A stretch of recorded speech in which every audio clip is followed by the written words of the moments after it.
আপনি কি জানেন আজকের প্লে স্টেশন কিন্তু জন্মই নিত না যদি না নিনটেন্ডো তাদেরকে ধোকা দিত। গল্পটা শুরু হয় 1988 সালে।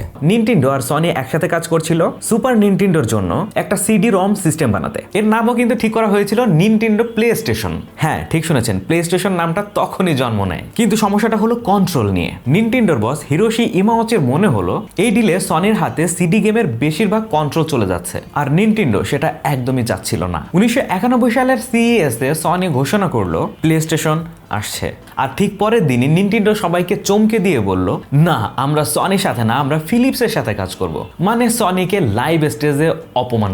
সনির ভেতরে তখন সবাই বলছিল গেমিং ছেড়ে দাও, কিন্তু একজন মানুষ দাঁড়িয়ে গেলেন, কেন কুতারাগে। এই লোকটাই সিদ্ধান্ত নিল আমরা প্লে স্টেশন বানাবই। 1994 সালে লঞ্চ হলো প্লে স্টেশন 1। বিক্রি হলো 10 কোটিরও বেশি ইউনিট। অন্যদিকে নিনটেন্ডো 64 থেমে গেল 32 মিলিয়নে। সিডি গেম, 3D গ্রাফিক্স এবং ডেভেলপাররা কিন্তু চলে গেল সনির দিকে। আজ প্লে স্টেশন $multi-billion একটা empire. God of War, call of duty, GTA 6 সবই কিন্তু এখানে। আর নিনটেন্ডো আজও মারিও দিয়ে ব্যবসা চালাচ্ছে। একটা ভুল ডিসিশন পুরো ইন্ডাস্ট্রিকে বদলাই দিছে। কমেন্টে বলুন আপনাদের মধ্যে কারা টিম প্লে স্টেশন এবং টিম নিনটেন্ডো। এখনো যারা চ্যানেলটিকে সাবস্ক্রাইব করেননি সাবস্ক্রাইব করে দিন। আজকের মতো এই পর্যন্তই, দেখা হচ্ছে পরবর্তী ভিডিওতে। আল্লাহ হাফেজ।